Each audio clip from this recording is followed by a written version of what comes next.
اسے نہیں معلوم تھا کہ وہ کیا کہہ رہی ہے۔ میں نے تمہارے لیے کیا نہیں کیا؟ وہ اس کے سامنے پنجوں کے بل بیٹھا، اس کے چہرے پہ غصہ بھی تھا اور ملال بھی۔ یہ وہ آدمی نہیں تھا جس سے اس نے شادی کی تھی، یہ کوئی اور تھا۔ میں نے ہر نعمت تمہارے سامنے رکھی، تمہیں کام کرنے کی آزادی دی، تمہارے اوپر گھر کی ذمہ داریوں کا بوجھ نہیں ڈالا۔ میں اچھا شوہر بننا چاہتا تھا، لیکن تم، وہ گرا رہا تھا، تم نے میری قدر نہیں کی۔ وہ بس ساکت سی اس کا چہرہ دیکھ رہی تھی۔ یہ وہ چہرہ نہیں تھا جس کو وہ جانتی تھی۔ میں تمہارے لیے اپنے ماں باپ سے دور آن بسا، تمہارے لیے میں نے سب کچھ چھوڑنا چاہا، لیکن تم نے میرے ساتھ کیا کیا؟ اس نے ایک دم پیچھے سے اس کی گردن دبوچ لی۔ مالا کے لبوں سے چیخ نکلی، لیکن چیخ کا گلا گھٹ گیا۔ اس نے اپنے دونوں ہاتھوں سے زیاد کا ہاتھ پکڑنا چاہا، لیکن اس کے ہاتھوں میں اتنی طاقت نہیں تھی۔ مرد اور عورت برابر پیدا نہیں کیے گئے۔ تمہاری ہر خواہش کے آگے میں نے سر جھکایا، لیکن تم نے کیا کیا؟ وہ اس کی گردن پیچھے سے دبوچے کہہ رہا تھا، گردن کے ساتھ بال بھی اس کی مٹھی کی گرفت میں تھے۔ زیاد، چھوڑو مجھے، تکلیف ہو رہی ہے۔ وہ کھانسی، اس کو سانس نہیں آ رہا تھا۔ تم نے سب کچھ بگاڑ دیا، تمہارے ذرا سے تجسس نے ہم دونوں کی زندگی برباد کر دی۔ زیاد، اس کی آنکھوں کے سامنے اندھیرا چھانے لگا۔ زیاد نے جھٹکے سے اس کی گردن چھوڑی، سانس کا راستہ بحال ہوا۔ وہ ایک ساتھ ہاتھ دیوار پہ رکھے دوہری ہوئی گہرے گہرے سانس لینے لگی۔ تم اب وہی کرو گی جو میں کہوں گا۔ وہ وہاں سے اٹھا اور واپس کرسی کی طرف بڑھا۔ وہ ابھی تک تیز تیز سانس لے رہی تھی، آج جسم سہم گیا تھا۔ اس میں اٹھ کے بھاگنے کی ہمت نہ تھی۔ دماغ بھی اس کو تھم جانے کا مشورہ دے رہا تھا، لیکن دل آزاد تھا۔ تم ایک قاتل ہو۔ ضیاء سلطان کے قدم وہیں رک گئے۔ وہ واپس اس کی طرف گھوما۔ وہ گردن پہ ہاتھ رکھے، چہرہ اٹھائے اسے گلابی پڑتی آنکھوں سے دیکھ رہی تھی۔ اس کے چہرے پہ اب خوف نہیں تھا، وہاں نفرت تھی، غصہ تھا۔ یہ وہ چہرہ نہیں تھا جس سے زیاد نے شادی کی تھی۔ کیا کہا تم نے؟ اس کا چہرہ غضب سے سیاہ ہونے لگا۔ تم؟ اس کا تنفس ابھی تک تیز تھا۔ تم ایک قاتل ہو، وہ خراب گلے جیسی آواز سے کرائی۔ ضیاء سلطان جہاں تھا وہیں جم گیا۔ اور تم نے میرے اوپر سحر عشق کیا تھا؟ مالا کی آنکھوں میں تپش تھی، تنفر تھا۔ سحر عشق؟ اس کے ہونٹ دھیرے سے ہلے۔ وہ تم تھے جو میرا پیچھا کرتے تھے، یا تمہارے جنات؟ وہ تم تھے جس کے پاس میری تصویر تھی؟ تم نے کچھ کیا تھا میرے اوپر؟ اس نے خود کو کسی زخمی پرندے کی طرح چلاتے سنا۔ مجھے سب نے کہا ضیاء تمہارے قابل نہیں، لیکن وہ اسے تم کہہ رہی تھی، وہ اسے کبھی تم نہیں کہتی تھی۔ وہ ساکت و جامد کھڑا تھا، جیسے نمک کا مجسمہ ہو۔ تم نے مجھے ٹریپ کیا تھا، میں شادی نہیں کرنا چاہتی تھی، میں نے تمہیں انکار کر دیا تھا، تم نے سارا کھیل ترتیب دیا۔ تم نے جھوٹ بولا کہ تم اپنی کسی کزن سے شادی کر رہے تھے۔ اسے کھانسی آئی، تنفس اب قدرے بہتر ہوا، مگر آنکھوں کی نفرت ہر پل بھر رہی تھی۔ سب تمہارا ڈرامہ تھا۔ تم نے میری انسیکیورٹیز کو نشانہ بنایا، تم نے مجھے خوف کا شکار کیا، ورنہ یہ کیسے ہو سکتا تھا کہ میں سمر خالہ کی بات نہ مانوں، میں ماہی کی بات نہ سنوں؟ میں اتنی بیوقوف نہیں تھی زیاد۔ وہ بھیگی آنکھوں سے اسے دیکھتی نفی میں سر ہلا رہی تھی، ہاتھ سرخ پڑتی گردن پہ تھا۔ مجھے تم سے کبھی محبت نہیں تھی زیاد، لیکن اس کی آواز بلند ہو رہی تھی، تم سے زیادہ مجھے کسی انسان سے نفرت بھی نہیں ہوئی۔ زیاد کا چہرہ سیاہ پڑتا گیا، وہ ابھی تک ہل نہیں سکا تھا۔ تم ایک ہارے ہوئے انسان ہو ضیاء سلطان، تمہاری ساری زندگی ایک فریب ہے، تم صرف ایک سائیکوپیتھ قاتل ہو۔ زیاد نے بے اختیار کرسی کے ساتھ رکھا کچھ اٹھایا۔ وہ اس شے کو پہلے بھی دیکھ چکی تھی، وہ جانتی تھی وہ کیا ہے۔ وہ ایک بھوری چمڑے کی بیلٹ تھی، لیکن ابھی وہ اسے نہیں دیکھ رہی تھی، وہ زیاد کی آنکھوں میں دیکھ رہی تھی۔ وہ مجھے مارنا چاہتے ہو تو مار دو، لیکن اگر میں زندہ رہی تو نہ میں اس گھر میں رہوں گی نہ تمہاری زندگی میں۔ وہ سرخ بھبو کا چہرہ لیے اس کی طرف بڑھ رہا تھا۔ مالا نے آنکھیں بند کر لی اور دونوں کوہنیاں ایکس کی صورت میں اپنے چہرے کے سامنے کر لی۔ سارے خوف دم توڑ گئے، اس کا دل آزاد تھا۔ کیف کے کانفرنس روم کی کھڑکی میں رکھے پودے عدم توجہ کے باعث مرجھائے ہوئے لگ رہے تھے، یا شاید وہ اس گفتگو کو سن رہے تھے جو طویل میز کے کنارے بیٹھے 3 افراد میں ہو رہی تھی۔ ماہر سربراہی کرسی پہ براجمان سامنے رکھے کاغذات دیکھتا مسلسل 2 آنکھوں سے داہنی کن پٹی مسل رہا تھا۔ اس کا چہرہ سنجیدہ تھا اور خاموش۔ دائیں ہاتھ بیٹھی شبنم دونوں ہاتھ ہلاتی ناخوشی سے کچھ بتا رہی تھی۔ انویسٹرز پیسہ کھینچ رہے ہیں، ڈیڈ لائن تک پروجیکٹ کیسے ماہر فرید جیسے اس کو نہیں سن رہا تھا۔ کاغذوں پہ لکھے نمبرز اپنی کہانی آپ بتا رہے تھے۔ کیا ہوا اگر پروجیکٹ فلوپ ہو گیا تو؟ بیئر بال نے بیزاری سے اونچا سا بولا تو دونوں نے چونک کے اسے دیکھا۔ وہ ایک کرسی پہ بیٹھا اسے دائیں بائیں گھماتا ہاتھ میں پکڑے گیند کو اوپر نیچے اچھال رہا تھا۔ بیئر بال تمہاری ایک بیکری بھی ہے نا جسے تم چلانے کی ضرورت ہے، شبنم نے بہت ضبط سے اسے مخاطب کیا۔ تم چاہتی ہو کہ میں اپنے کرائسس میں گھرے بھائی کو چھوڑ کے بیکری پہ چلا جاؤں؟ اس نے بہت افسوس سے شبنم کو دیکھا۔ میں صرف سست اور کاہل ہوں، خود غرض نہیں۔ ہوں میں سر جھٹکا، پھر گیند اوپر اچھالی۔ وہ جیسے ہی نیچے آئی بیئر بال کے چہرے کے زاویے بگڑے۔ اس نے شیشے کے پار کسی کو دیکھ لیا تھا۔ آ گئی وٹامن۔ آپ کو اس کیس سے جلد از جلد نکلنا ہے ماہر بے، ورنہ بامشکل اپنے پیروں پہ کھڑا ہونے والا کیف پھر سے ڈھہ جائے گا۔ شبنم اپنی چیزیں اٹھاتے ہوئے تشویش سے کہہ رہی تھی۔ ماہر نے جواب نہیں دیا، اسی طرح بیٹھا رہا۔ شبنم باہر نکلی تو وہ اندر آئی، ماتھے پہ سن گلاسز ٹکائے، اس کا چہرہ سنجیدہ تھا۔ لیدر بریف کیس میز پہ رکھا اور جب بولی تو چہرے پہ زمانے بھر کی فکر مندی تھی۔ ماہر بے، بری خبر ہے، آپ کبھی اچھی خبر کے ساتھ آئی ہیں وائٹامن خانم؟ وہ پھر سے گیند اوپر نیچے اچھالنے لگا تھا۔ سوزی نے بگڑا کے اسے دیکھا۔ پلیز اس مین چائلڈ سے کہیں یہ یہاں سے چلا جائے، میرا موڈ پہلے ہی خراب ہے۔ بیئر بال فرید کے سر پہ لگی تلووں بجھی، گیند دبوچ کے وہ تیزی سے کھڑا ہوا۔ مین واٹ؟ کیا کہا؟ اس کا چہرہ سرخ ہوا۔ بے بسی سے ماہر کو دیکھا جو ابھی تک ان دونوں سے بے نیاز تھا۔ مین چائلڈ، میں نے کہا مین چائلڈ، وہ چبا چبا کے کہتی بریف کیس کھول رہی تھی۔ وہ ابھی تک کھڑی تھی۔ میں بتا رہا ہوں ماہر افندی، یہ لڑکی مالک کے کہنے پہ کسی خفیہ ایجنڈے پہ یہاں آئی ہے۔ پھر اس نے پیر پٹخا اور تن فن کرتا باہر نکل گیا۔ سوزی نے افسوس سے اسے جاتے دیکھا۔ آپ کو بھی یہ لگتا ہے کہ میں یہاں خفیہ ایجنڈے پہ آئی ہوں؟ نہیں، ماہر افرید نے نرمی سے کہتے ہوئے اسے بیٹھنے کا اشارہ کیا۔ مجھے ایسا لگتا نہیں ہے، مجھے یقین ہے۔ سوزین ایک لمحے کے لیے کچھ بول نہیں سکی۔ تم نے مجھے کہا تھا کہ میرے پاس 2 آپشن ہیں، لیکن نہیں، ایک تیسرا آپشن بھی ہے جو مالک نے تمہیں بتانے کے لیے کہا ہوگا، لیکن اتنے دن سے تم اس بات کا ذکر نہیں کر رہی کیونکہ تم چاہتی ہو کہ… اسے بغور دیکھتے ہوئے سوچ سوچ کے کہہ رہا تھا۔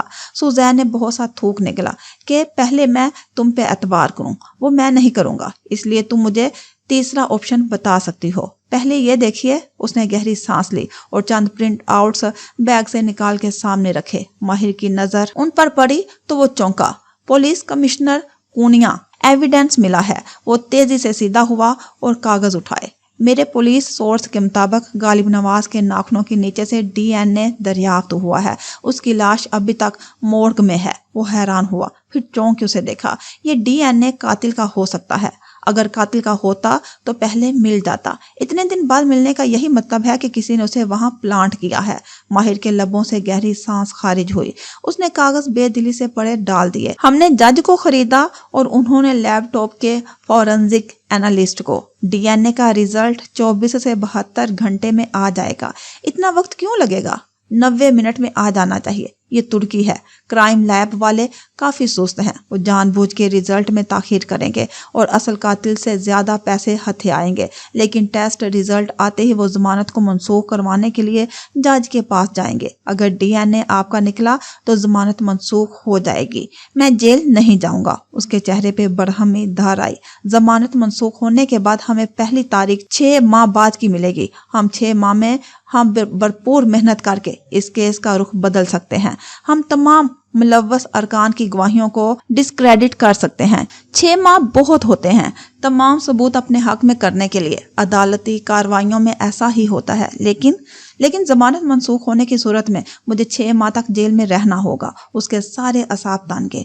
یہ آپ کا پہلا آپشن ہے۔ اور میرا آخری آپشن کیا ہے اوقات خانم؟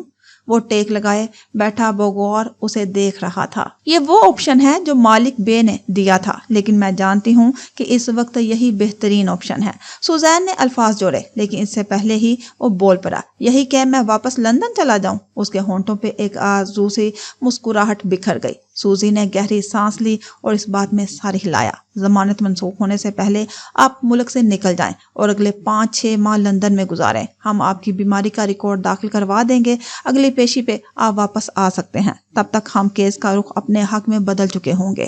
یہ ترکی ہے، یہاں ایسے ہی ہوتا ہے۔ اس نے گہری سانس لی اور سر سیٹ کی پشت سے ٹکایا، پھر کمر پر زور دے کر سیٹ کو پیچھے کیا، پھر آگے پھر پیچھے۔ نگاہیں چھت پہ تھی اور کرسی اوپر نیچے جھول رہی تھی۔ میں نے برسوں پہلے مالک سے کہا تھا کہ میں اس شہر میں واپس نہیں جاؤں گا جہاں سے مجھے نکالا گیا تھا۔ آپ نے وہ شہر خود چھوڑا تھا کیونکہ وہاں کے لوگوں نے مجھ پہ اعتبار کرنا چھوڑ دیا تھا۔ آپ کو سائیکوسس کے دورے پڑتے تھے۔ مالک بے نے وہی کیا جو آپ کے حق میں بہتر تھا۔ ٹھیک ہے، ان کا پلان بہت پیچیدہ تھا۔ وہ ایک تیر سے دو شکار کرنا چاہ رہے تھے، لیکن وہ صرف آپ کی بھلائی چاہتے تھے۔ ماہر نے اس بات میں سر ہلایا۔ وہ ہنوز چھت کو دیکھ رہا تھا۔ کیا آپ انہیں معاف کر سکتے ہیں؟ میں نے اسے برسوں پہلے معاف کر دیا تھا، لیکن میں اس پہ اعتبار نہیں کر سکتا۔ آپ کو اپنا سوچنا ہے، ان کا نہیں۔ اس وقت بہتری اسی میں ہے کہ آپ اس ملک سے غائب ہو جائیں۔ آپ کا نام ابھی کسی واچ لسٹ میں نہیں ہے۔ آپ آرام سے پہلی فلائٹ پکڑ کے یہاں سے نکل سکتے ہیں۔ اس نے جواب نہیں دیا۔ وہ خاموشی سے چھت کو دیکھتا رہا۔ میں مالک سے کیا کہوں؟ وہ ہر روز مجھ سے پوچھتے ہیں کہ ماہر راضی ہوا یا نہیں۔ وہ غور سے اسے دیکھ رہی تھی۔ یہ اس کا گلٹی کانشیسنس ہے۔ وہ مجھے واپس بلانا چاہتا ہے۔ اپنا سوچے ماہر بے، آپ کو اس ملک سے آزادی چاہیے۔ آپ کا پروجیکٹ آپ کے پیچھے بھی چلتا رہے گا۔ میں سوچوں گا۔ ایک سوگوار مسکراہٹ سوزی کے لبوں پہ بکھر گئی۔ ویسے اگر آپ مالک پہ اعتبار نہیں کرتے تو مجھے ہائر کیوں کیا؟ کیونکہ میں جانتا ہوں وہ کسی نااہل وکیل کو میرے پاس نہیں بھیجے گا۔ باہر شبنم کے ڈیسک پہ بیٹھا بیئر بال اسی طرح گیند ہوا میں اچھال کے کیچ کر رہا تھا۔ شبنم نے کمپیوٹر سے نظریں اٹھا کے ناپسندیدگی سے اسے دیکھا۔ تمہارے برعکس دوسرے لوگوں کو کام کرنے ہوتے ہیں، حالانکہ تم اپنے باس پہ نظر رکھنی چاہیے۔ شبنم نے آنکھیں چھوٹی کی اور کانفرنس روم کی طرف دیکھا۔ سوزی دروازے سے نکل رہی تھی۔ تمہارا اور اس وکیل کا بہت اچھا کپل بنے گا۔ چیک کر لینا وہ کہیں کمیٹڈ تو نہیں ہے، ورنہ تم تو ہمیشہ اویلیبل ہوتے ہو۔ بیئر بال کا چہرہ گلابی ہوا، پیر پٹک کے اٹھا اور کانفرنس روم کی طرف بھاگ گیا۔ کیا کہہ رہی تھی وائٹامن خانم؟ تجسس سے اس کا برا حال تھا۔ تیزی سے کرسی کھینچی۔ بیئر بال فرید؟ ماہر نے غور سے اس کو دیکھا۔ اس لڑکی کے بارے میں سوچنا بھی مت، وہ تمہاری ٹائپ کی نہیں ہے۔ بیئر بال کا منہ کھلے کا کھلا رہ گیا۔ وٹ؟ تم؟ کہا نا سوچنا بھی مت۔ اس کے انداز میں واضح تنبیہ تھی۔ تمام میں سمجھ سکتا ہوں۔ بیئر بال نے ہاتھ اٹھا دیے۔ بطور میرے بھائی تم مجھے کسی لڑکی سے دور رہنے کے لیے کہہ رہے ہو، حالانکہ تم جانتے ہو وہ میرے حق میں اچھی ثابت نہیں ہوگی۔ وہ سرسری سے انداز میں کہہ رہا تھا۔ ماہر نے آنکھوں کی پتلیاں سکوڑ کے اسے دیکھا۔ ہاں، اور اس لیے بھی کہ تم سٹوپڈ ہو۔ اس سے پہلے کہ بیئر بال خفا ہوتا اس کا موبائل تھر تھرایا۔ میسج دیکھتے ہی ایک گہری سانس لبوں سے خارج ہوئی۔ وہ ٹھیک ہے، اس نے جیسے سکون کا سانس لیا۔ کون؟ ماہر نے سوالیہ آبرو اٹھایا۔ مالا۔ مجھے اس کی فکر تھی۔ وہ واپس موبائل جیب میں ڈال رہا تھا۔ میں نے اسے صبح کال کی تھی لیکن اس نے نہیں اٹھائی۔ ابھی اس نے مجھے میسج کیا ہے کہ وہ ٹھیک ہے، وہ اپنے شوہر کے ساتھ نہیں رہ رہی، کسی ہوٹل میں ہے، اور یہ بھی کہ ابھی وہ کچھ دن اکیلے رہنا چاہتی ہے، یعنی میں اسے تنگ نہ کروں۔ بیئر بال کے جانے کے بعد ماہر نے فون اٹھایا، سکرین روشن کی۔ وہاں کوئی کال یا میسج نہ تھا۔ اس نے مالا کی چیٹ کھولی۔ اب وہ اس کی پروفائل پکچرز نہیں دیکھ سکتا تھا۔ کیا اس نے اسے بلاک کر دیا تھا؟ اس نے ماہر کو تب بھی بلاک نہیں کیا تھا جب اسے معلوم ہوا تھا کہ وہ کیف نہیں ہے، ماہر ہے۔ کیا اس کی بیزاری اس حد تک بڑھ چکی تھی؟ اس نے سوزی کا نمبر ملایا اور فون کان سے لگایا۔ تم درست کہہ رہی تھی، مجھے اپنے لیے کوئی فیصلہ لینا ہے، اس نے خود کو کہتے سنا۔ مالک سے کہو میں اس کی ملکہ کے ملک واپس آنے کے لیے تیار ہوں۔ اپارٹمنٹ کے لیونگ روم میں بیٹھا ضیاء سلطان اینک لگائے کشمالہ مبین کا موبائل اٹھائے باری باری تمام چیٹس کو رپلائی کر رہا تھا۔ بیئر بال کو جواب دے کر اس نے فیملی گروپ کھولا جہاں خاموشی تھی۔ میں کچھ دن کے لیے ڈیجیٹل ڈی ٹاکس پہ جا رہی ہوں، فون آف کر کے کام پہ فوکس کروں۔ پیغام لکھ کے بھیج دیا۔ وہ احتیاط سے ٹائپ کر رہا تھا، ایک سپیلنگ مالا کے انداز میں۔ مالا اکثر ایسے کرتی تھی، کام پہ توجہ دینی ہوتی تو ڈیجیٹل ڈی ٹاکس پہ چلی جاتی اور ساری سوشل میڈیا ایپس بند کر دیتی۔ Are you okay? Abdul Malik Farid کی چیٹ میں تازہ پیغام جگمگا رہا تھا۔ پیچھے سے چیٹ خالی تھی، یقیناً مالا نے ڈیلیٹ کر دی تھی۔ زیاد کے آبرو بھنج گئے۔ پھر وہ جواب لکھنے لگا، وہ ٹھیک ہے اور کچھ دن کی تنہائی چاہتی ہے۔ پھر اس نے ماہر فرید کی چیٹ ڈھونڈی۔ وہاں ماہر کے نام سے ایک ہی نمبر محفوظ تھا، برطانیہ کے کوڈ والا نمبر جو برسوں سے ماہر کی ملکیت تھا، لیکن اس کی چیٹ ڈیلیٹ شدہ تھی۔ زیاد نے نمبر بلاک کر دیا۔ اندر زیاد کے ہوم آفس کے باتھ روم کا دروازہ کھلا تھا۔ وہ سنک پہ ہاتھ رکھے آئینہ کے سامنے کھڑی تھی۔ بال الجھے ہوئے دائیں بائیں بکھرے تھے، گردن پہ لکیروں کی صورت میں نیل پڑے تھے، ایک آنکھ بری طرح سوجی ہوئی تھی اور اس کے نیچے سرخی مائل نلاہٹ تھی، ناک کے وسط میں سیاہی مائل نشان، ہونٹوں پہ جمع خون۔ پھر اس نے دھیرے سے کندھے سے شرٹ دھکیلی، وہاں بہت سے نشان تھے، کندھے، کمر، اس کا سارا جسم درد کر رہا تھا، مگر یہ ایسے نشان جو لباس میں چھپ جایا کرتے ہیں۔ وہ چند لمحے وہیں کھڑی خود کو دیکھتی رہی، پھر نل کھولا، ہتھیلیوں میں پانی بھر کے چہرے پہ ڈالا۔ جلتی آنکھوں کو ٹھنڈک ملی، ٹھنڈے زخموں کو جلن پہنچی۔ پھر دیوار کا سہارا لیا، اس کا سارا جسم درد سے ٹوٹ رہا تھا۔ بد وقت وہ باہر آئی، کمرے کا دروازہ باہر سے بند تھا۔ وہ دروازے تک آئی اور اسے کھٹکھٹایا، 1 دفعہ، 2 دفعہ، اتنی دفعہ کہ بازو درد کرنے لگا۔ اس نے نڈھال سے انداز میں گہرے گہرے سانس لیے۔ وہ قدم قدم چلتی دیوار کو پکڑے اپنے اسی کونے میں آ گئی، پھر وہ نیچے بیٹھتی گئی۔ سر درد سے پھٹ رہا تھا۔ دروازہ کھلا اور وہ اندر داخل ہوا۔ اس کے ہاتھ میں ٹرے تھی اور چہرہ سپاٹ تھا۔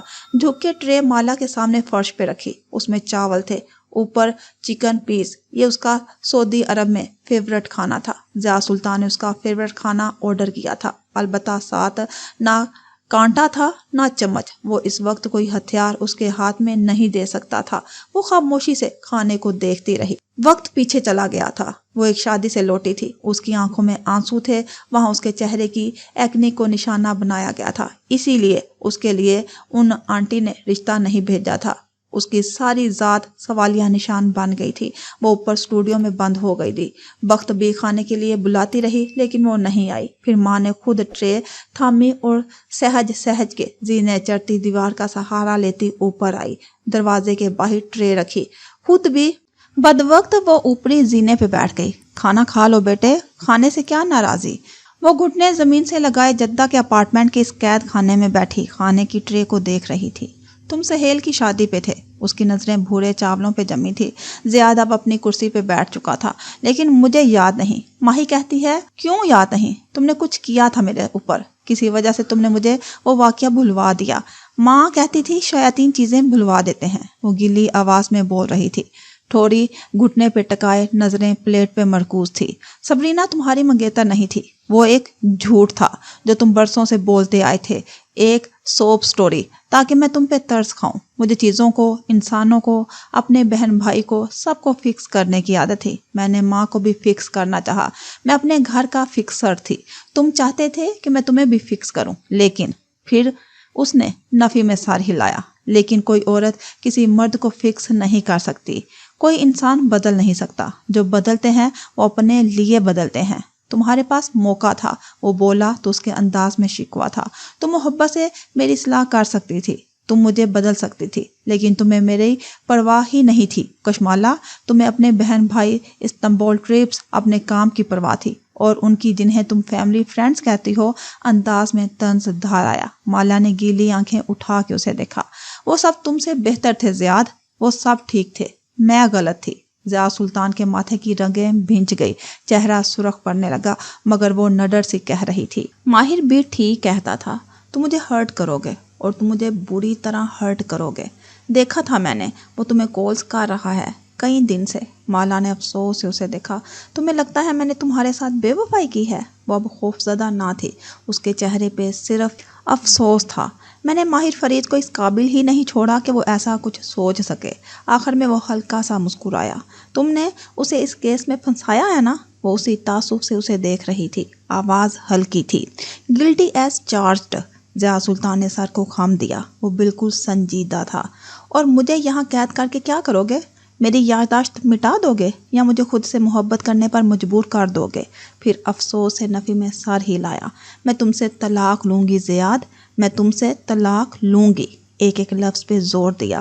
طلاق ایک بہت بڑا لفظ ہے کشمالہ، ٹھہرو، میں تمہیں بتاتا ہوں کہ اس لفظ کا مطلب کیا ہے۔ وہ اپنی جگہ سے اٹھا اور جیبوں میں ہاتھ ڈالے کمرے میں ٹہلنے لگا۔ طلاق لے کر تم کہاں جاؤ گی؟ اپنے گھر۔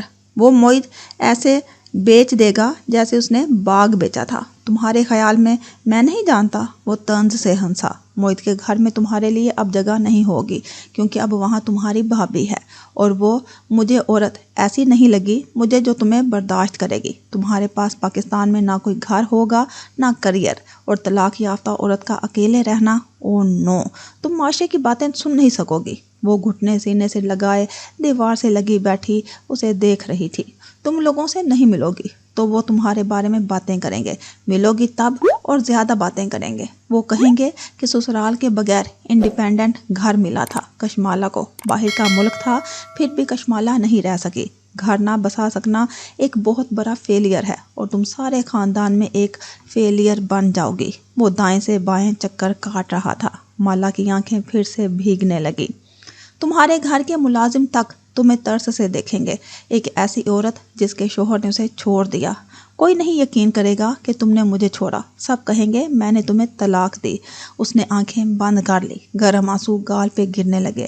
تم 30 کی عمر کو تو پہنچ رہی ہو، طلاق کے بعد خوبصورت سے خوبصورت عورت کو بھی سارے مرد دستیاب سمجھنے لگتے ہیں، جیسے اب وہ اس کے قابل ہو گئے ہیں۔ موٹے بھدے مرد، بدصورت مرد، شادی شدہ مرد، کنگال مرد، کوئی اس عورت کی عزت نہیں کرتا جسے اس کے شوہر نے چھوڑ دیا ہو۔ اس نے کانوں پہ ہاتھ رکھ لیے، لیکن زیاد کی آواز سنائی دے رہی تھی۔ وہ اس آواز کا گلا نہیں گھونٹ سکتی تھی۔ تم سے کوئی شادی نہیں کرے گا۔ طلاق یافتہ عورتوں سے کوئی شادی نہیں کرتا بھی ہے تو ساری عمر جوتے کی نوک پہ رکھتا ہے، پچھلے مرد کے تانے دیتا ہے۔ ضیاء سلطان کے نام کا دھبا ہمیشہ تمہارے ساتھ رہے گا۔ Stop it! وہ زور سے چلائی، لیکن وہ کہہ رہا تھا، تم اپنی کہانی جس کو بھی سناؤ گی وہ یقین نہیں کرے گا۔ تمہاری بات پہ کوئی پاکستان میں کیا یہاں پہ بھی یقین نہیں کرے گا، کیونکہ عورتیں جھوٹی ہوتی ہیں، جھوٹ موٹ کے زخم بنا لیتی ہیں، ان کی ساری عمر اداکاری کرتے گزرتی ہے۔ طلاق ایک بہت بھاری لفظ ہے کشمالہ مبین، اس کا لہجہ طنز سے بھرا تھا۔ اس لیے اب تم یہاں بیٹھ کے سوچو کہ کس میں خسارہ کم ہے، طلاق جیسا بھاری لفظ اپنا کے ایک خوفزدہ بھرتی ہوئی عورت کی طرح زندگی گزارنا، یا اپنے شوہر کے ساتھ عزت سے زندگی گزارنا، چاہے تمہیں وہ شوہر کتنا ہی ناپسند کیوں نہ ہو۔ اس نے زور سے دروازہ بند کیا اور باہر نکل گیا۔ مالا نے سر گھٹنوں پہ رکھ دیا۔ ہر طرف اب اندھیرا تھا، ساری آوازیں خاموش ہو گئی تھی، ساری جنگیں دم توڑ گئی تھی، جسم کی، دماغ کی، دل کی۔ ضیاء سلطان دوبارہ کمرے میں آیا تو وہ اسی طرح کونے میں بیٹھی تھی، البتہ اب اس کی آنکھیں خشک تھی۔ اس نے سامنے رکھی ٹرے دیکھی، وہ خالی تھی، وہ کھانا کھا چکی تھی۔ یہ پہلی دفعہ تھا جب اس نے قید میں کھانا کھایا تھا۔ وہ واپس اپنی کرسی پہ بیٹھا اور ٹانگ پہ ٹانگ جما لی۔ کیا فیصلہ کیا؟ اس کا چہرہ سنجیدہ تھا۔ اس نے زخمی چہرہ اٹھا کے ضیاء کو دیکھا۔ میں طلاق نہیں لوں گی، وہ سارے فیصلے کر چکی تھی۔ ضیاء سلطان کے لبوں پہ مسکراہٹ بکھر گئی۔ لیکن آپ پاکستان واپس جائیں گے، میں تمہارے ماں باپ کے ساتھ تمہارے گھر میں رہوں گی تاکہ وہ گواہ رہیں، اور تم مجھ پہ کبھی ہاتھ نہیں اٹھاؤ گے۔ وہ مسکرا دیا، پھر اس کے چہرے پہ ایک تاثر ابھرا جو پہلے وہاں نہیں تھا، ڈھیروں پشیمانی کا تاثر۔ آئی ایم سوری، میں غصے میں آ گیا تھا۔ اس کی آواز دھیمی ہو گئی۔ مجھے پاکستان واپس جانا ہے، یہ گارنٹی تم مجھے دو گے؟ تم جو گارنٹی مانگو گی میں تمہیں دوں گا۔ میں اپنا گھر نہیں توڑنا چاہتا۔ گھر؟ سلگتی آنکھوں سے ضیاء کو دیکھتی وہ دیوار کا سہارا لیے اٹھ کھڑی ہوئی۔ اور بے فکر ہو، میں کسی کو کچھ نہیں بتاؤں گی۔ ایک زخمی جتاتی ہوئی نظر اس پہ ڈالی، پھر دیوار کو ٹٹول کے تھامے قدم قدم باتھ روم کے دروازے تک بھرنے لگی۔ دروازے تک پہنچ کے وہ رکی، جیسے چکر سا آیا۔ ضیاء بغور اسے دیکھ رہا تھا۔ تم ٹھیک ہو؟ تمہیں فکر کرنے کی ضرورت نہیں ہے، وہ پھنکاری۔ پھر دروازے کا سہارا لیے اندر داخل ہوئی۔ سامنے واش بیسن پہ لگا آئینہ اس کا عکس دکھا رہا تھا۔ پیچھے چوکنے سے کھڑے ضیاء کا عکس بھی نمایاں تھا۔ وہ سنک پہ دونوں ہاتھ رکھے جھکی اور آنکھیں بند کر لی۔ کشمالہ؟ وہ چونک کے اس کے پیچھے آیا۔ وہ اسی طرح دوہری ہوئی کھڑی تھی، آنکھیں سختی سے میچ رکھی تھی۔ کشمالہ؟ وہ جیسے ہی قریب آیا وہ ایک دم پلٹی اور کچھ زور سے اس کے سر پر دے مارا۔ وہ ہینڈل ٹاور کا لوہے کا رنگ تھا۔ ضیاء سلطان اس حملے کے لیے تیار نہ تھا۔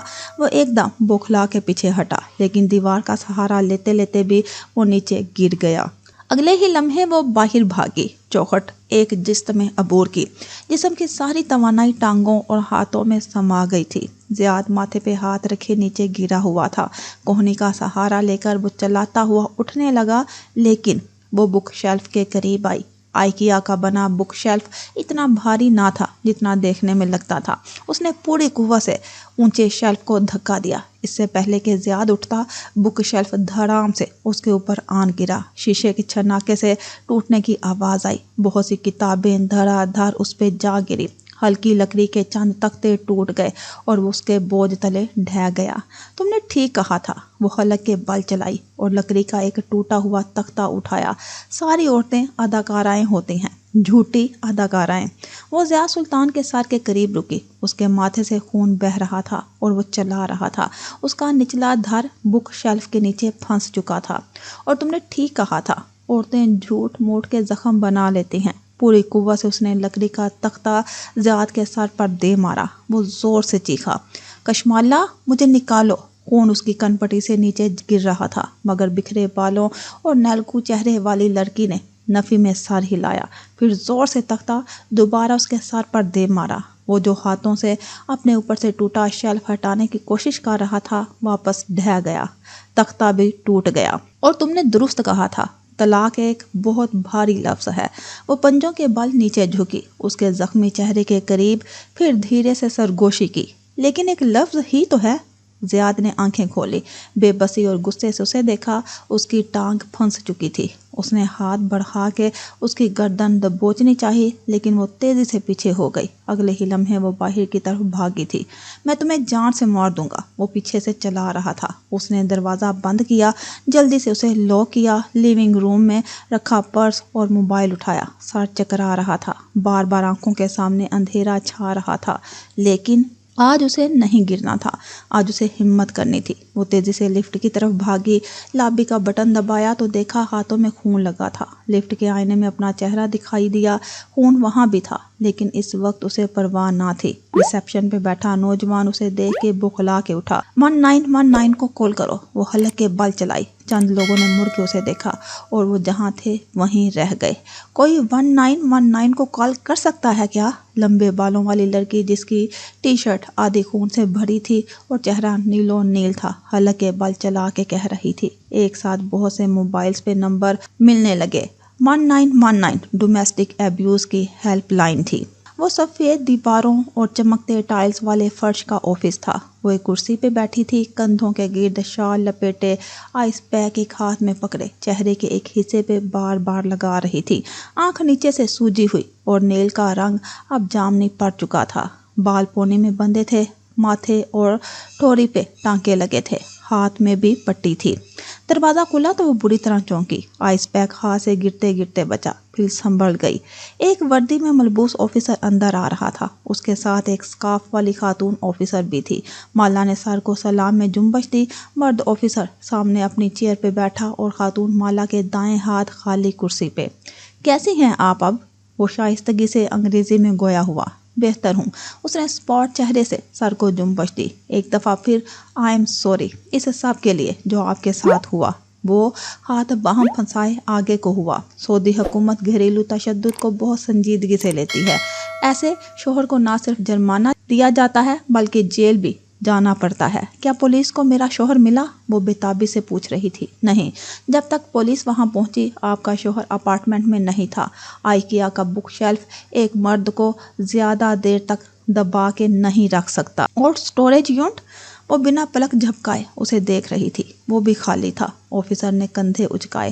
ضیاء سلطان اپنے سامان سمیت غائب ہو چکا ہے۔ اس نے اپنے کریڈٹ کارڈز تک کہیں استعمال نہیں کیے، نہ ہی اس نے اپنے پاسپورٹ پہ کوئی سفر کیا ہے۔ وہ اگر اس شہر میں ہے بھی تو کہیں چھپا ہوا ہے۔ مالا نے آئس پیک رکھ دیا۔ تکلیف جیسے بڑھ گئی تھی۔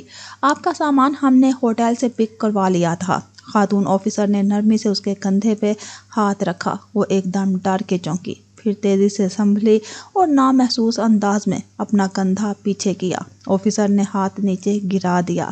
اب آپ کیا کرنا چاہتی ہیں؟ اس نے باری باری دونوں کے چہرے دیکھے۔ میرے پاس کیا آپشن ہے؟ آپ کے پاس 2 آپشن ہیں۔ پہلا یہ کہ آپ ضیاء سلطان پہ مقدمہ کریں۔ اب آپ الیکٹرونک کیس بھی فائل کر سکتی ہیں اور گھر بیٹھے اس کیس کو فالو کر سکتی ہیں۔ ہم آپ کو ڈومیسٹک ایبیوز کے شیلٹر ہوم میں بھیج دیں گے۔ سعودی حکومت آپ کا خرچہ اٹھائے گی۔ آپ جب تک چاہیں وہاں رہ سکتی ہیں۔ کیس سے کیا ہوگا؟ آپ کے شوہر کو سزا ہوگی، اور اگر آپ طلاق لینا چاہیں تو۔ اس نے بات ادھوری چھوڑی۔ اگر نہیں، میں نے اس سے ہر صورت میں طلاق لینی ہے، وہ زور دے کر بولی۔ بالکل، وہ جلدی سے بولا۔ دراصل گھریلو تشدد کے 90% کیسز میں فریقین اپنا گھر بچانے کے لیے صلح کر لیتے ہیں۔ میں ان 10% میں سے ہوں جن کے لیے گھر سے زیادہ ان کی ڈگنیٹی اہم ہے۔ تمام۔ اس نے صلح جو انداز میں ہاتھ اٹھائے جیسے وہ بہت احتیاط سے بات کر رہا تھا۔ باہر کہیں کسی کمرے کا دروازہ زور سے بند ہوا تھا۔ پھر وہ ڈر کے چونکی، جسم کو جھٹکا لگا تھا۔ اٹس اوکے، اب آپ محفوظ ہیں۔ خاتون آفیسر نے غور سے اسے دیکھا۔ سوری۔ وہ شرمندہ ہوئی۔ وہ خوف زدہ نہیں تھی، وہ جانتی تھی اب وہ محفوظ ہے۔ پھر جسم ابھی تک کیوں خوف زدہ تھا؟ کیس میں کیا ہوگا؟ آپ کو ثابت کرنا ہوگا کہ آپ کے شوہر نے ہی آپ کو مارا تھا۔ کیا میرے چہرے سے یہ نہیں لگتا؟ اس نے بے یقینی سے اسے دیکھا، پھر خاتون آفیسر کو، اور میڈیکو لیگل رپورٹ سے۔ آف کورس، لیکن کیس پیچیدہ اور لمبے ہو جاتے ہیں۔ آفیسر نے بے چارگی سے شانے اچکائے۔ عدالت ضیاء سلطان کو بلائے گی۔ شاید وہ آئے، شاید وہ نہ آئے۔ آیا تو وہ تشدد کرنے سے مکر جائے گا۔ وہ آپ پہ افیئر ہونے کا الزام لگائے گا۔ ڈومیسٹک ایبیوز ثابت کرنا بہت مشکل ہے۔ پھر ایسے کیسز میں عموماً عورتیں دوسرا آپشن لیتی ہیں، کیونکہ یہ کیسز بہت لمبے لٹک جاتے ہیں۔ ایک حد تک حکومت آپ کی کفالت کرے گی، لیکن آپ خارجی ہیں۔ خارجیوں کے حقوق ایسے نہیں ہیں کہ… اس نے بات ادھوری چھوڑی۔ دوسرا آپشن کیا ہے؟ اس نے تیزی سے بات کاٹی۔ وہ یہ کہ حکومت آپ کو واپس بھیج دے۔ ایک گہری سانس اس کے سینے سے خارج ہوئی۔ اور مجھے اس کے لیے ری انٹری نہیں چاہیے۔ نہیں، اس سلسلے میں قوانین موجود ہیں۔ آپ پولیس کے پاس آ چکی ہیں۔ اب آپ کو واپس بھیجنا ہمارا کام ہے۔ ایک سکون سا اس کے اندر اترنے لگا۔ میں 5-6 ماہ ایک شیلٹر ہوم میں نہیں رہ سکتی۔ مجھے آزادی چاہیے۔ میں واپس جانا چاہوں گی۔ ٹھیک ہے، حکومت آپ کو اپنے خرچے پہ سعودی ایئر لائن کی پہلی فلائٹ سے آپ کو پاکستان بھیج دے گی۔ یہ زیادہ بہتر ہے، خاتون آفیسر اٹھتے ہوئے بولی، کہ آپ گھر چلی جائیں، ورنہ ایسے کیسز… گھر؟ وہ بری طرح چونکی۔ باری باری دونوں کے چہرے دیکھے۔ گھر یعنی آپ کا ملک پاکستان، وہاں گھر ہوگا نا آپ کا؟ وہ برف کا مجسمہ بن گئی، ساکت جامد۔ گھر واپس مت جاؤ۔ جاؤ گی تو پھنس جاؤ گی۔ نہیں۔ اس نے ہراساں نظروں سے دونوں کو دیکھا۔ وہ جدہ کے اپارٹمنٹ کو گھر نہیں کہہ رہا تھا، وہ پاکستان کی بات کر رہا تھا۔ میں گھر واپس نہیں جا سکتی، میں وہاں پھنس جاؤں گی۔ گھر محفوظ نہیں ہے، پاکستان محفوظ نہیں ہے، وہ کسی ٹرانس کے عالم میں کہہ رہی تھی۔ وہ گھر میں تمہارا منتظر ہوگا، گھات لگائے بیٹھا ہوگا۔ وہ پاکستان جائے گا، وہ وہاں میرا منتظر ہوگا۔ تمہیں پناہ ڈھونڈنی ہے، مجھے پناہ چاہیے۔ اس نے بہت منت سے ان کے چہرے دیکھے۔ مجھے اسائلم چاہیے۔ ان دونوں نے خاموش نگاہوں کا تبادلہ کیا۔ سعودی حکومت آپ کو اسائلم پناہ نہیں دے گی، ہم صرف شیلٹر ہوم۔ لیکن ایک ملک ہے جو مجھے پناہ دے گا، وہ جو ہر ایک کو پناہ دیتا ہے، وہ جو ساری دنیا سے آئے لوگوں کو پناہ دیتا ہے۔ اس نے تیزی سے پرس کھولا اور کچھ باہر نکالا۔ سبز پاسپورٹ۔ مالا نے سرایہ سے صفحے پلٹائے، پھر وہ ایک صفحے پہ رکی۔ اس پر ایک چمکتا ہوا سرخی مائل سٹیکر چھپا تھا۔ اس نے وہ صفحہ سامنے رکھا اور آفیسر کی آنکھوں میں دیکھا۔ مجھے کینیڈا جانا ہے، وینکوور، کینیڈا۔ وہ انگلی اس سٹیکر پر رکھے حتمی انداز میں کہہ رہی تھی۔ آفیسر نے پاسپورٹ اٹھایا اور ایک نظر ویزے کے سٹیکر کو دیکھا، پھر اس بات میں سر ہلا دیا، جہاں آپ کی مرضی، اور اس کا پاسپورٹ اٹھا لیا۔ ایک خارجی کا بوجھ کم ہو جائے، اس سے زیادہ وہ کیا چاہتے تھے؟ شام بخیر مالک بے۔ سوزی شاپنگ مال کی راہداری میں چلتی جا رہی تھی۔ کوہنی پہ چند بیگز تھے اور ایئرپورٹس کانوں میں لگے تھے۔ مسکرا کے کال پہ بات کرتی وہ ایک دکان میں داخل ہوئی۔ کیا اپڈیٹ ہے سوزی؟ ماہر کا کیس پوری طرح پھنسا ہوا ہے، لیکن انشاءاللہ ہم 6 ماہ میں اس کو اس کیس سے نکال لیں گے۔ ہم نے صرف عدالت کے لیے ایک رسپانسیبل ڈاؤٹ کریٹ کرنا ہے۔ وہ ایک کپڑوں کے ریک کی طرف بڑھی اور ہینگرز الٹ پلٹ کر کے دیکھنے لگی۔ وہ مجرم نہیں ہے، اس لیے جلد بادیر اس کیس سے نکل آئے گا۔ یہ میرا مسئلہ نہیں ہے۔ ماہر اپنے اپارٹمنٹ کے کمرے میں الماری کے سامنے کھڑا تھا۔ بیڈ پہ ایک بیگ کھلا تھا جس میں وہ کپڑے طے کر کے تیزی سے ڈال رہا تھا۔ میرا مسئلہ ماہر ہے۔ کیا وہ واپس آنے کی بات سننے کے لیے راضی ہوا ہے؟ ٹرالی بیگ اپنے ساتھ دھکیلتے ہوئے وہ بیئر بول کے کمرے کے باہر رکا، دروازہ کھول کے اندر جھانکا۔ وہ اوندھے منہ لیٹا سو رہا تھا۔ ماہر نے کچھ کہنے کے لیے لب کھولے، پھر سر جھٹک کے آگے بڑھ گیا، صرف بات سننے کے لیے۔ وہ ہنسی۔ مالک بے، وہ واپس آنے کے لیے راضی ہو گیا ہے۔ وہ سر جھکائے، پی کیپ پہنے ایئرپورٹ پہ تیز قدموں سے چلتا جا رہا تھا۔ اس کا چہرہ سپورٹ تھا اور ٹرالی بیگ ساتھ تھا۔ تمہیں یقین ہے؟ مالک فرید کی آواز میں اچنبھا ہوا۔ وہ جدہ ایئرپورٹ پہ 2 آفیسرز کے درمیان چلتی آگے بڑھ رہی تھی۔ اس نے سن گلاسز پہن رکھے تھے، عبایا کے اوپر سکارف تھا جو ہوا سے پیچھے کو اڑ رہا تھا، چہرے پہ ایک سرجیکل ماسک بھی پہنا ہوا تھا۔ وہ بار بار دائیں بائیں دیکھتی، یوں لگتا کوئی اس کا پیچھا کر رہا ہے۔ ساتھ چلتے آفیسر نے اسے ریلیکس ہونے کے لیے کہا۔ آف کورس، ماہر نے مجھے کہا ہے کہ میں آپ کو بتا دوں کہ وہ واپس آ رہا ہے۔ مالا بورڈنگ پاس اب کاؤنٹر پہ دکھا رہی تھی۔ آفیسر نے اسے اسکین کیا اور اندر سرنگ میں جانے کا اشارہ کیا۔ یہ سرنگ جہاز تک لے جاتی تھی۔ اس نے ایک نظر پلٹ کے پیچھے دیکھا۔ اس کے ساتھ آئے آفیسر دور کھڑے دکھائی دیتے تھے۔ وہ زخمی چہرے کے ساتھ مسکرائی اور ان کو ہاتھ ہلایا۔ انہوں نے سر کے خم سے جواب دیا۔ گزرتے ہوئے اس کے چہرے کو رک رک کے دیکھ رہے تھے۔ اس نے گلاسز واپس لگا لیے، ماسک اونچا کر لیا۔ کیا ماہر نے تمہیں کہا ہے کہ وہ یوکے آ رہا ہے؟ مالک فرید نے اپنی بات دہرائی۔ ماہر استنبول ایئرپورٹ پہ ایگا پاس کے فاسٹ ٹریک کاؤنٹر پہ کھڑا تھا۔ قطار خالی تھی۔ اس نے گہرا نیلا پاسپورٹ سامنے بڑھایا۔ آفیسر نے اسے دیکھ کے عادتاً ایک غیر ضروری سوال لیا۔ ماہر علی فرید، آپ کہاں جا رہے ہیں؟ اس نے کہا تھا کہ وہ آپ کی ملکہ کے ملک واپس آنے کے لیے راضی ہے۔ تم نے اسکول میں جغرافیہ نہیں پڑھا تھا سوزی؟ پڑھا تھا، کیوں؟ ملکہ برطانیہ صرف برطانیہ کی ملکہ نہیں ہے، وہ دوسرے چند ممالک کی بھی ملکہ ہے۔ مالک کی آواز میں بہت سا رنج اتر آیا، رنج اور تھکان۔ ماہر واپس نہیں آ رہا، وہ کسی اور ملک جا رہا ہے۔ کہاں؟ وہ حیران ہوئی۔ وہ ملک جہاں صدیوں سے یورپ میں جرائم کر کے بھاگنے والے لوگ پناہ ڈھونڈتے ہیں۔ ماہر علی فرید، آپ کہاں جا رہے ہیں؟ کاؤنٹر کے پیچھے بیٹھا ترک آفیسر اس سے مخاطب تھا۔ وہ ہلکا سا مسکرایا اور پی کیپ اتار کے چہرہ کیمرے کے سامنے کیا۔ کینیڈا۔ آفیسر نے پاسپورٹ واپس کیا اور آگے جانے کا اشارہ کیا۔ اس نے پی کیپ واپس پہنی اور آگے بڑھ گیا۔ کینیڈا؟ وہ فون پہ چلائی۔ وہ کینیڈا کیوں جا رہا ہے؟ وہاں کیا رکھا ہے؟ شاپ میں لوگ مڑ مڑ کے اسے دیکھنے لگے۔ اسے امید ہے کہ ایک لڑکی وہاں اس کی منتظر ہوگی۔ اللہ اللہ، سوزی نے بے اختیار ماتھے کو چھوا۔ اس کی ساری شاپنگ کا مزہ کرکرا ہو چکا تھا۔ وہ جہاز کی کھڑکی سے نیچے جدہ کا سمندر دیکھ رہی تھی۔ الوداع جدہ، میں اس شہر میں اب کبھی واپس نہیں آؤں گی۔ وہ ٹانگیں لمبی کیے، سینے پہ بازو لپیٹے، آرام دہ سیٹ پہ بیٹھا کھڑکی سے نیچے استنبول کی اسکائی لائن اور مسجدوں کے مینار دیکھ رہا تھا۔ الوداع استنبول، میں واپس ضرور آؤں گا۔ تصور پہ یقین رکھنے والے اگر مگر نہیں سوچتے۔ مبین منزل کے اوپر بنی اسٹڈی میں کھڑکی کے ساتھ بیٹھی تھی۔ اس کے پینٹس اور برشز آس پاس بکھرے تھے۔ کیف اپنا مگ اٹھائے دروازے کی طرف بڑھ رہا تھا جب بنا سوچے سمجھے مالا نے اسے پکارا تھا۔ تم کیا تصور کرتے ہو؟ وہ وہیں ٹھہر گیا۔ کشمالا کی طرف اس کی پشت تھی۔ میں؟ وہ دھیرے سے پلٹا۔ اس کا چہرہ آدھا روشنی اور آدھا اندھیرے میں تھا۔ تمہاری سب سے بڑی خواہش کیا ہے کیف، جسے تم تصور کرتے ہو؟ وہ چند لمحے کھڑکی میں بیٹھی لڑکی کو دیکھتا رہا۔ یہی کہ جب وہ بولا تو آواز بہت آہستہ تھی، کاش ہم مختلف حالات میں ملے ہوتے۔ اختتام، حصہ 2، مکہ۔